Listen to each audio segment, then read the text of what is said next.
Security in the contemporary world. The concern about human security was reflected in the 1994 UNDP's Human Development Report, which contains the concept of security has for too long been interpreted narrowly. It has been more related to the nation states than the people. Forgotten were the legitimate concerns of ordinary people who sought security in their daily lives. The images above show various forms of security threats. Overview अगर हम देखें इसका security in the contemporary world का, तो इसमें क्या होगा? In reading about world politics we frequently encounter the term security or national security. Do we know what these terms mean? Often they are used to stop debate and discussion.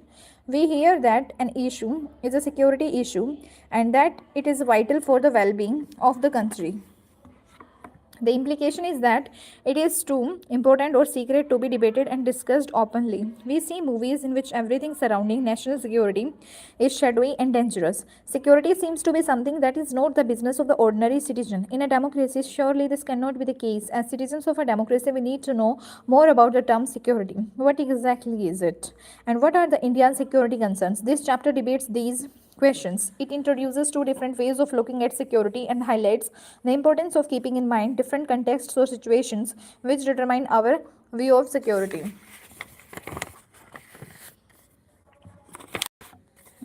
Here, this image is showing who decides about my security. Some leaders and experts can't I decide what is my security.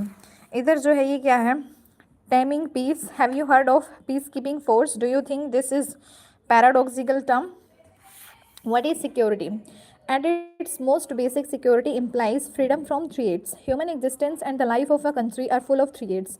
Does that mean that every single threat counts as a security threat? Every time a person steps out of his or her house, there is some degree of threat to their existence and way of life. Our world would be saturated with these security issues if we took such a broad view of what is threatening. Those who study security therefore generally say that only those things that threaten core values should be regarded as being of my interest in discussions of security. Whose core values, though? The core value of the country as a whole, the core values of ordinary women and men in the street. Do governments on the behalf of citizens always have the same notion of core values as the ordinary citizens? Furthermore, when we speak of threats to core values, how intense should the threats be? Surely there are big and small threats to virtually every value we hold dear. Can all those threats be brought into the understanding of security? Every time another country does something or fails to do something, this may damage the core values of one's country. Every time a person is robbed in the streets, the security of ordinary people as they live their daily life is harmed. Yet we would be paralyzed if we took such an extensive view of security. Everywhere we looked, the world would be full of danger. So we are brought to a conclusion: security relates only to extremely dangerous threats that could so endanger core values that those values would be damaged beyond repair if we did not do something to deal with the situation. Having said that, we must admit that security remains a slippery idea. For instance, have societies always had the same conception of security? It would be surprising if they did, because so many things change in the world around us. And at any given time in the world history, do all societies have the same conception of security? Again, it would be amazing if 650 crore people organized in the nearly 200 countries had the same conception of security. Let us begin by putting the various notions of security under two groups: traditional and non-traditional conceptions of security. इधर जो है ये क्या है? Economy of war is shown. Now traditional notions, external की बात हो रही है, तो most of the time when we read and hear about the security, we are talking about the traditional national security conceptions of security. In the traditional conception of security, the greatest danger to a country is from the military threats, and the source of this danger is another country which, by threatening military action, endangers the core values of the sovereignty, independence and territorial integrity. Military action also endangers the lives of ordinary citizens. It is unlikely that in a war only soldiers will be hurt or killed. Quite often ordinary men and women are made target of war to break their support of the war. In responding to the good evening, In responding to the threat of a war, a government has three basic choices: to surrender, to prevent the other side from attacking by promising to raise the costs of war to an unacceptable level, and to defend itself when war actually breaks out so as to deny the attacking country its objectives and to turn back or defeat the attacking forces altogether. Governments may choose to surrender when actually confronted by the war, but they will not advertise this as the policy of the country. Therefore, security policy is concerned with preventing war, which is called as deterrence, and with limiting or ending the war, which is called defense. That is called as what? Defense. Traditional security policy has a third component called balance of power. When countries look around them, they see that some countries are bigger and stronger, and this is a clue to who might be a threat in the future. For instance, a neighboring country may not say it is preparing for the attack. There may be no obvious reason for attack, but the fact that this country is very powerful is a sign. Again, here this picture is saying war is all about insecurity, destruction and deaths. How can a war make anyone secure? इधर जो है ये क्या है? But the fact that this country is very powerful is a sign that at some point in the future it may choose to be aggressive. Governments are therefore very sensitive to the balance of power between their country and other countries. They do work hard to maintain a favorable balance of power with the other countries, especially those close by, those with whom they have differences or with those they have had conflicts in the past. A good part of maintaining a balance of power is to build up one's military power, although economic and technological power are also important since they are the basis for the military power.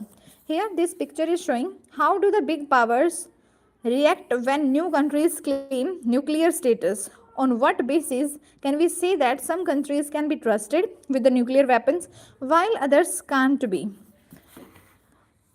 A fourth and related component of traditional security policy is alliance building. An alliance is a coalition of states that coordinate their actions to deter or defend against military attack. Most alliances are formalized in written treaties and are based on a fairly clear identification of who constitutes the threat. Countries form alliances to increase their effective power relative to another country or alliance. Alliances are based on the national interests and can change when national interests change.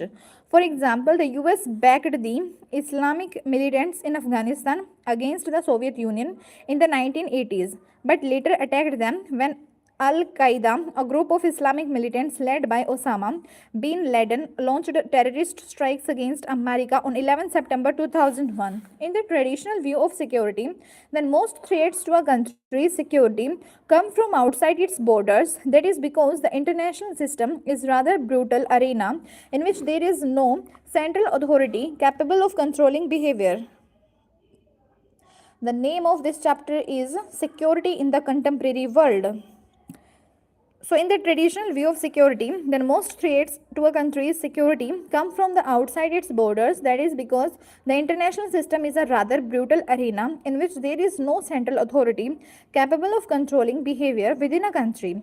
The threat of violence is regulated by an acknowledged central authority, and the government in world politics there is no acknowledged central authority that stands above everyone else. It is tempting to think that the United Nations is such an authority or could become such an institution. However, as presently constituted, the UN is a creature of its members and has authority only to the extent that the membership allows it to have authority and obeys it. So, in world politics, each country has to be responsible for its own security. Now, traditional notions internal. By now, you will have asked yourself, doesn't security depend on the internal peace and order? How can a society be secure if there is violence or the threat of violence inside its borders? And how can it prepare to face violence from outside its borders if it is not secure inside its borders? Traditional security must also therefore concern itself with the internal security. And the reason it is not given so much importance is that after the Second World The reason it is not given so much importance is that after the Second World War, it seemed that for the most powerful countries on the earth, internal security was more or less assured. We said earlier that it is important to pay attention to contexts and situations. While internal security was certainly a part of the concerns of the governments historically, after the Second World War, there was a context and situation in which internal security did not seem to matter as much as it had in the past. After 1945, the US and the Soviet Union appeared to be united and could expect peace within their borders. Most of the European countries, particularly the powerful Western European countries, faced no serious threats from the groups or communities living within those borders. Therefore, these countries focused primarily on the threats from outside their borders. What were the external threats facing these powerful countries? Again, we draw attention to contexts and situations. We know that the period after the Second World War was the Cold War, in which the US led Western alliance faced the Soviet-led Communist alliance.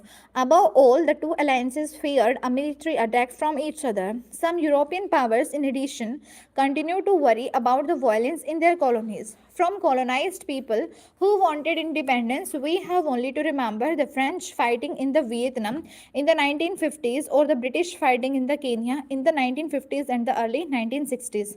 As the colonies became free from the late 1940s onwards, their security concerns were often similar to that of the European powers. Some of the newly independent countries, like the European powers, became members of the Cold War alliances. Security issues her country में होते हैं. Terrorist जो है वो कहीं पे भी जा सकते हैं, मतलब कि इनसिक्योरिटी कहीं पे भी हो सकती है. बाकी जो है उसको मतलब सिक्योरिटी रहे हर देश में, वो गवर्नमेंट जो है वहाँ की पूरी पूरी कोशिश करती है. As the colonies became free from the late 1940s onwards, their security concerns were often similar to that of the European powers. Some of the newly independent countries, like the European powers, became members of the Cold War alliances. They therefore had to worry about the Cold War becoming a hot war and dragging them into the hostilities against neighbors who might have joined the other side in the Cold War, against the leaders of the alliances, the United States of Soviet Union, or against any of the other partners of the US and the Soviet Union. The Cold War between the two superpowers was responsible for approximately one-third of the all wars in the post-Second World War period. Most of these wars were fought in the Third World. Just as the European colonial powers feared violence in the colonies, some colonial people feared after independence that they might be attacked by their former colonial rulers in the Europe. They had to prepare therefore to defend themselves against an imperial war. ये क्या दिखा रखा है? Third world arms दिखा रखे हैं. एक cartoon बनाया हुआ है. इधर जो है एक मतलब क्वेश्चन दे रखा है. Browse through one week's newspaper and list all the external and internal conflicts that are taking place around the globe. ठीक है, ये न्यूज़पेपर से पता चल जाएगा कहाँ पे क्या इशू चल रहा है. ये एक कार्टून दिखाया जा रहा है. उसके बाद जो नेक्स्ट है वो क्या है? ये लड़की सोच रही है, those who fight against their own country must be unhappy about something. Perhaps it is their insecurity that creates insecurity for the country. ठीक है, उसके बाद जो नेक्स्ट है यहाँ पे ये लड़का क्या सोच रहा है? How funny, first they make deadly and expensive weapons, then they make complicated treaties to save themselves from these weapons. They call it security. ठीक है, उसके बाद जो नेक्स्ट है ये क्या पिक्चर शो कर रहा है? The text says whether elevated or under attack, the Department of Homeland Security terror meter takes the uncertainty out of staying informed at the level of terror in our nation. Move the terror indicator to the current threat level, which corresponds to how terrified the American people are of the threat of terror attack. Terror is all around us and can strike at any time. Thanks to the terror meter, you will never have to wonder how terrified you should be. Proceed with the question. इधर जो है ये next क्या है? The security challenges facing the newly independent countries of Asia and Africa were different from the challenges in Europe in the two ways. For one thing, the new countries faced the prospect of the military conflict with the neighboring countries. For another, they had to worry about internal military conflict. These countries faced threats not only from the outside their borders, mostly from the neighbors, but also from within. Many newly independent countries came to fear their neighbors even more than they feared the US or Soviet Union or the former colonial powers. They quarreled over borders and territories or control of people and populations or all of these simultaneously. Internally, the new states worried about the threats from the separatist movements which wanted to form the independent countries. Sometimes the external and internal threats merged. A neighbor might help or instigate an internal separatist movement leading to the tensions between the two neighboring countries. Internal wars now make up more than 95% of all armed conflicts fought anywhere in the world. Between 1946 and 1991, there was a 12-fold rise in the number of civil wars, the greatest jump in 200 years. So, for the new states, external wars with the neighbors and internal wars posed a serious challenge to their security. Now, traditional security and cooperation की अगर हम बात करें, so in traditional security, there is a recognition that cooperation in the limiting violence is possible, and these limits relate both to the ends and the means of war. It is now an almost universally accepted view that countries should only go to the war for the right reasons, primarily self-defense or to protect other people from the genocide. War must also be limited in the terms of the means that are used. Armies must avoid killings or hurting non-combatants as well as unarmed and surrendering combatants. They should not be excessively violent. Force must in any case be used only after all the alternatives have failed. Traditional views of security do not rule out other forms of cooperation as well. The most important of these are disarmament, arms control, and confidence building. Disarmament requires all states to give up certain kinds of weapons. For example, the 1972 Biological Weapons Convention, that is Biological Weapons Conventions (BWC), and the 1997 Chemical Weapons Convention banned the production and possession of these weapons. More than 155 seats acceded to the BWC, that is Biological Weapons Conventions, and 193 states acceded the CWC, that is Chemical Weapons Convention. Both conventions included all the great powers, but the superpowers, the US and the Soviet Union, did not want to give up the third type of weapons of mass destruction, namely nuclear weapons. So they pursued arms control. Arms control regulates the acquisition or development of the weapons, and the Anti-Ballistic Missile ABM Treaty in 1972 tried to stop the United States and Soviet Union from using the ballistic missiles as a defensive shield to launch a nuclear attack. While it did allow both countries to deploy a very limited number of defensive systems, it stopped them from the large-scale production of those systems. The US and the Soviet Union signed a number of other arms control treaties, including the Strategic Arms Limitations Treaty, Second or SALT Second, and the Strategic Arms Reduction Treaty, START. The Nuclear Non-Proliferation Treaty (NPT) of 1968 was an arms control treaty in the sense that it regulated the acquisition of nuclear weapons. Those countries that had tested and manufactured nuclear weapons before 1967 were allowed to keep their weapons, and those that had not done so were to give up the right to acquire them. The NPT did not abolish nuclear weapons, rather it limited the number of countries that could have them.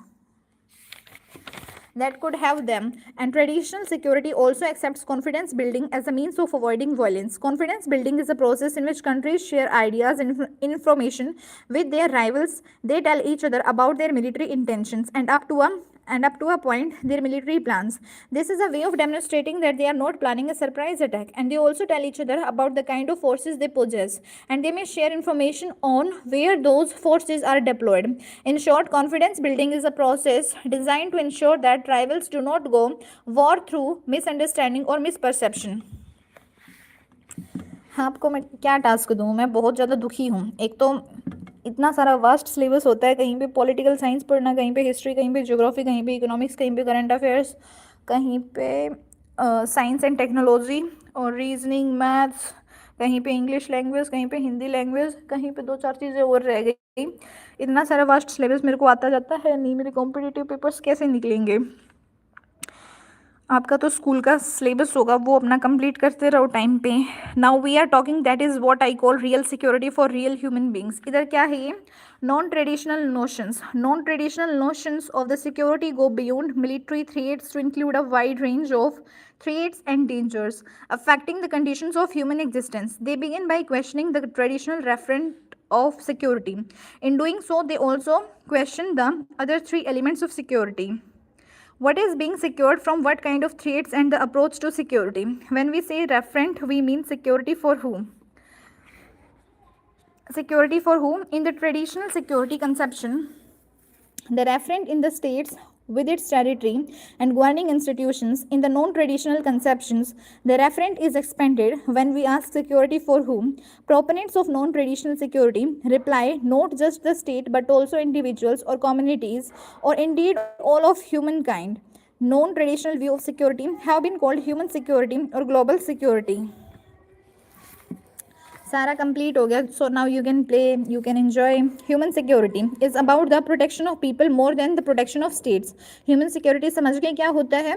Human security and state security should be and often are the same thing, but secure states do not automatically mean secure peoples. Protecting citizens from the foreign attack may be a necessary condition for the security of the individual. ठीक है, इधर जो है क्या दिखाया गया है. The cartoon comments on the massive expenditure on defence and lack of money for peace related initiatives in the US. Is it any different in our country?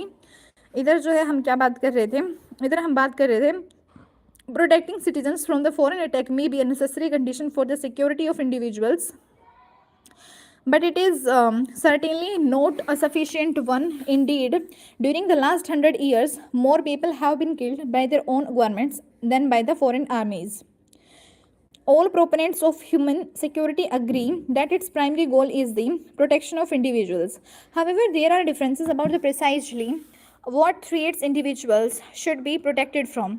Proponents of the narrow concept of human security focus on violent threats to the individuals, or as former UN Secretary General Kofi Annan puts it, the protection of communities and individuals from the internal violence. Proponents of the broad concept of human security argues that the threat agenda should include hunger, disease and natural disasters because these kill far more people than the war. Genocide and terrorism combined human security policy. They argue should protect people from these threats as well as from the violence. In its broadest formulation, the human security agenda also encompasses economic security and threats to the human dignity. Put differently, the broadest formulation stresses what has been called freedom from want and freedom from fear, respectively.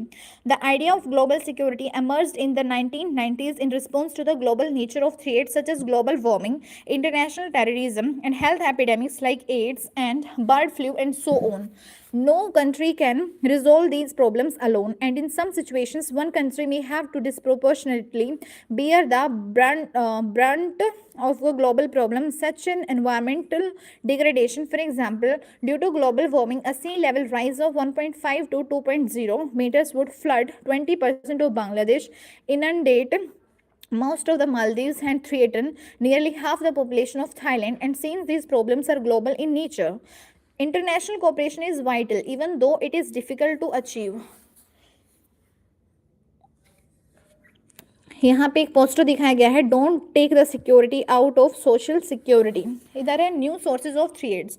The non traditional conceptions both human security and global security focus on the changing nature of the threats to security. We will discuss some of this threats in the section below. सबसे पहले हम बात करते हैं terrorism की. So what is this terrorism? Terrorism refers to the political violence that targets civilians deliberately and indiscriminately. International terrorism involves the citizens or territory of more than one country. Terrorist groups seek to change a political context or condition that they do not like by force or the threat of force. Civilian targets are usually chosen to terrorize the public and to use the unhappiness of the public as a weapon against national governments or other parties in conflict. The classic cases of terrorists involve hijacking planes or planting bombs in the trains, cafes, markets and other crowded places. Since 11 September 2001, when terrorists attacked the World Trade Center in the America, other governments and public have paid more attention to the terrorism.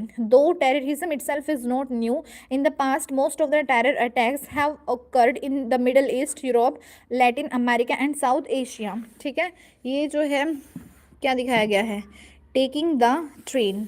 इधर जो है ये क्या है, why do we always look outside when talking about human rights violations? Don't we have examples from our own country? उसके बाद जो next है वो क्या है, ह्यूमन राइट्स. क्या होते हैं human rights? Human rights have come to be classified into 3 types. The first type is political rights.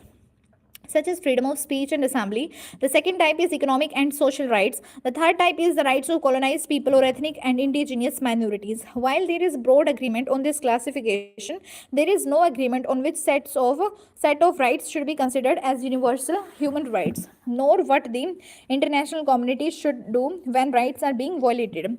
Since the 1990s, developments such as Iraq's invasion of Kuwait, the genocide in Rwanda, and the Indonesian military's killings of people in the East Timor have led to a debate on whether or not the UN should intervene to stop human rights abuses. And there are those who argue that the UN Charter empowers the international community to take up arms in defense of human rights.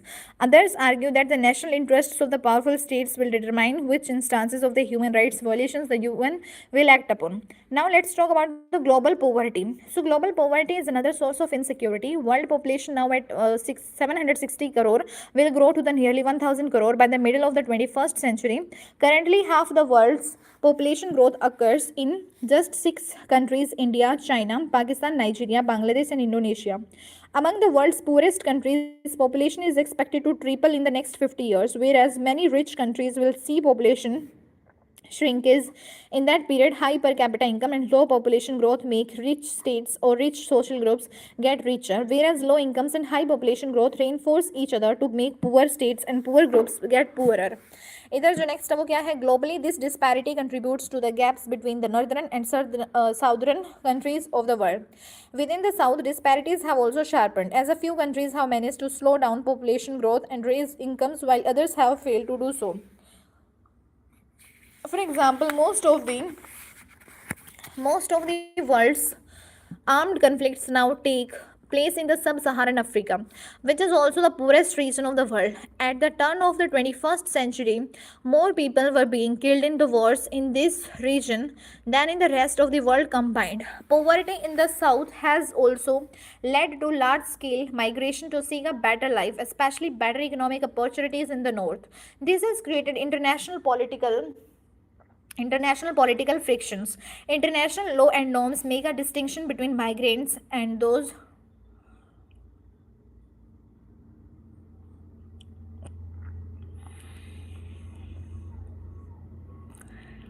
very nice. Poverty in the south has also led to large scale migration to seek a better life, especially better economic opportunities in the north. This has created international politics frictions. International law and norms make a distinction between migrants, those who voluntarily leave their home countries, and refugees, those who flee from war, natural disasters, or political persecutions.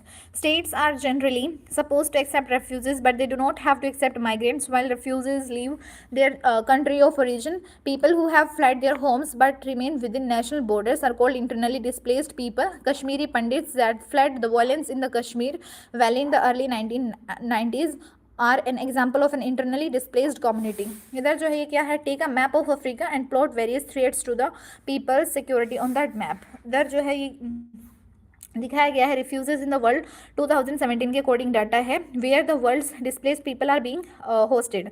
16% America, 11% Asia and Pacific, 30% Africa, 26% middle east and north Africa and 17% Europe. ठीक है, इधर हम क्या बात कर रहे हैं, the world refugee map tallies almost perfectly with the world conflicts map because the world refugee map tallies almost perfectly with the world conflicts map because wars and armed conflicts in the south have generated millions of refugees seeking safe haven. From 1990 to 1995, 70 states were involved in the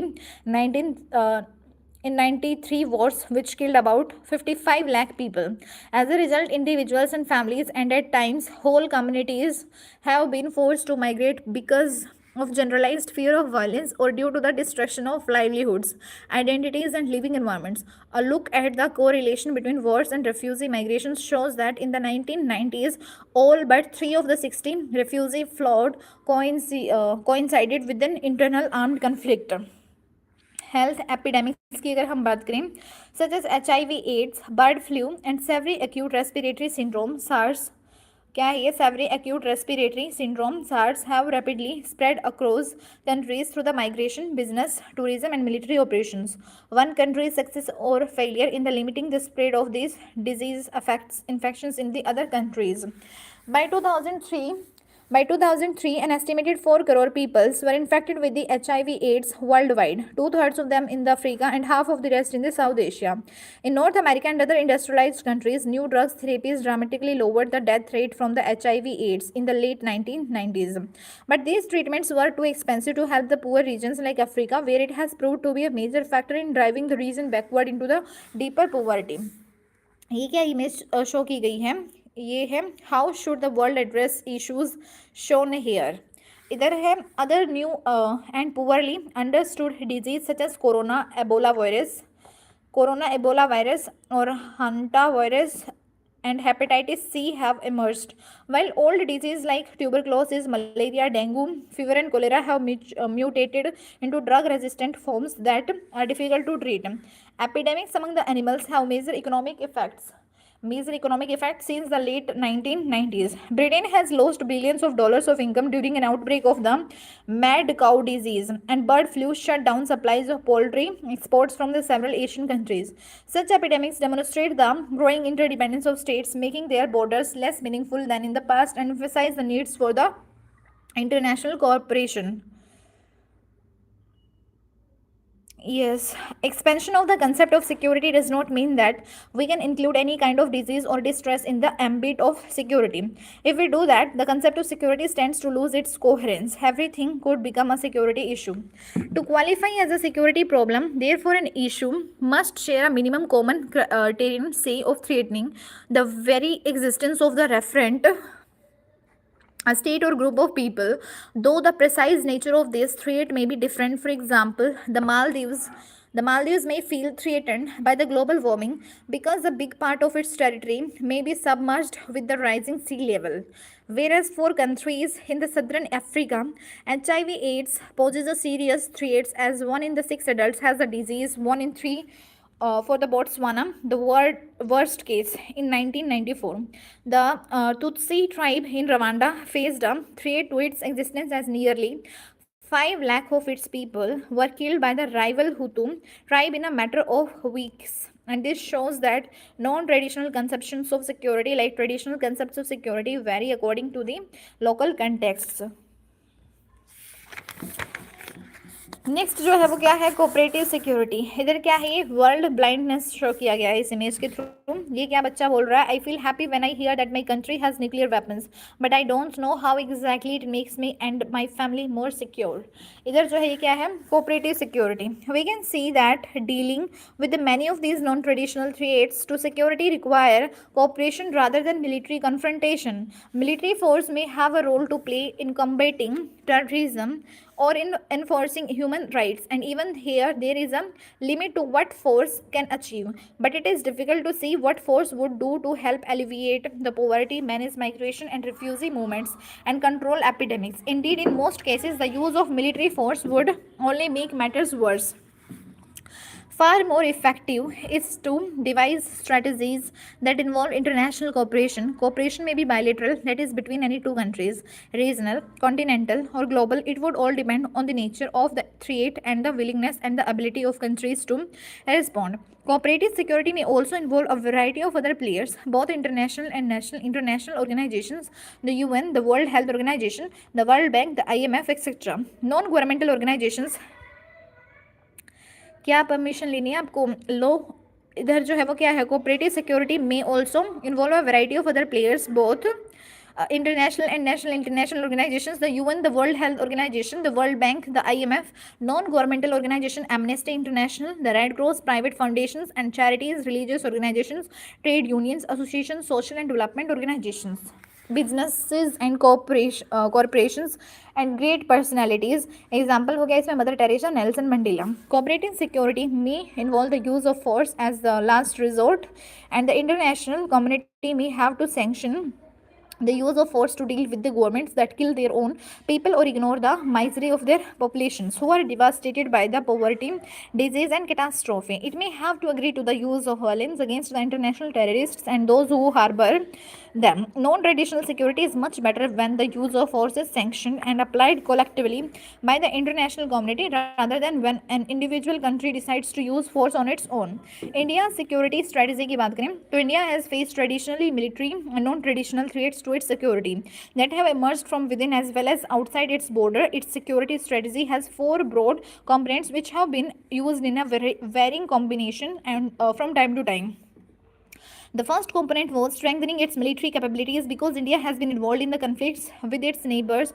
Pakistan in 1947 to 1948, 19 without permission नहीं जाते ऐसे अकेले बहुत सारे insecurities हैं. We can not trust blindly on any one, चाहे वो बेशक फ्रेंड हो. The first component was strengthening its military capabilities because India has been involve in conflicts with its neighbours. Pakistan in 1947 to 1948, 1965, 1971 and 1999, and China in 1962, since it is surrounded by the nuclear armed countries in the South Asian region. India's decision to conduct nuclear tests in 1998 was justified by the Indian government in terms of safeguarding national security. India first tested a nuclear device in 1974. The second component of India's security strategy has been to strengthen international norms and international institutions to protect its security interests.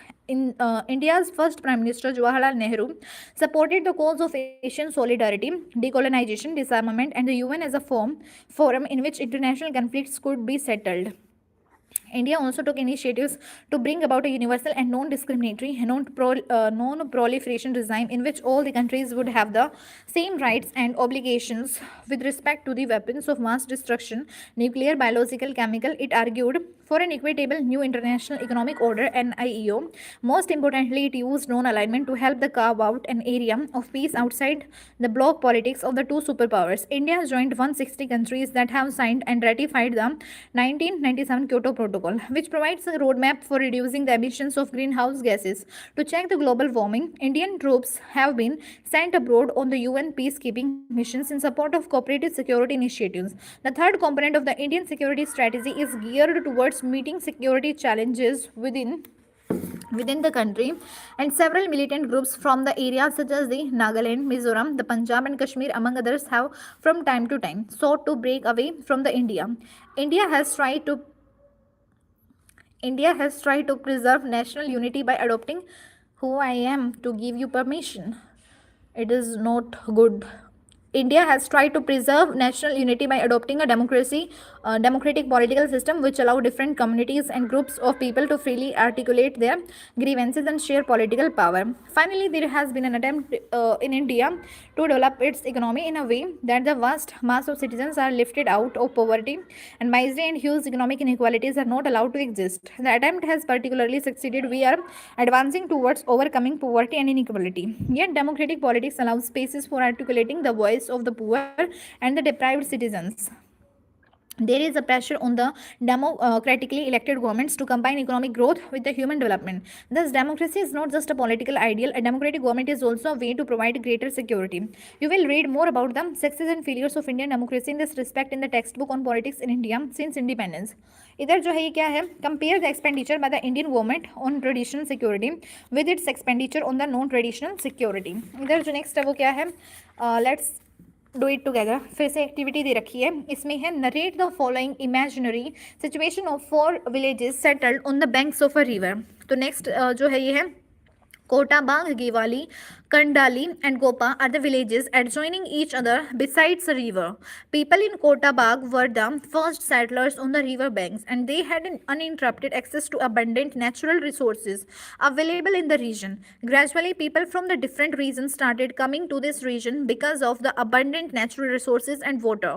Now there are 4 villages. With the time, the population of these villages expanded, but resources did not expand. Each village started making claims over natural resources, including the boundary of their respective settlement. Inhabitants of Kotabag argued for a greater share in the natural resources as they were the first settlers. Settlers of Kandali and Gewali said that as they have bigger populations than the others, they both need a greater share. And the people of Gopa said as they are used to an extravagant life, they need a bigger share, though their population is smaller in size.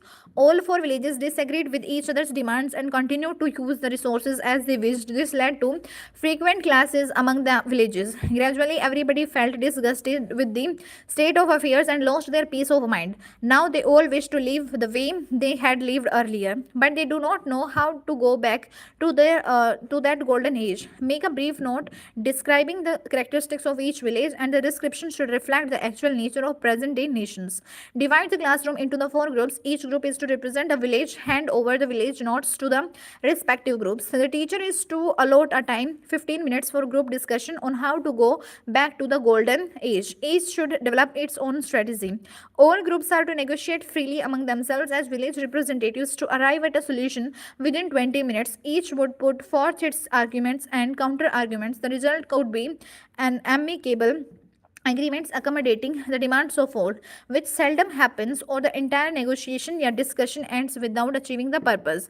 Now, ideas for the teacher kya hai? Link the villages to the nations and connect to the problems of security, create to the geographical territory, access to the natural resources, insurgency, and so on. Talk about the observation made during the negotiation and explain how similarly the nations behave while negotiating on related issues. उसके बाद है the activity could be concluded by making reference to some of the current security issues between and among the nations. So this is all about the chapter which we have discussed today, security in the contemporary world. In the next chapter we would be discussing about the environment and natural resources. Thank you so much for watching and stay connected.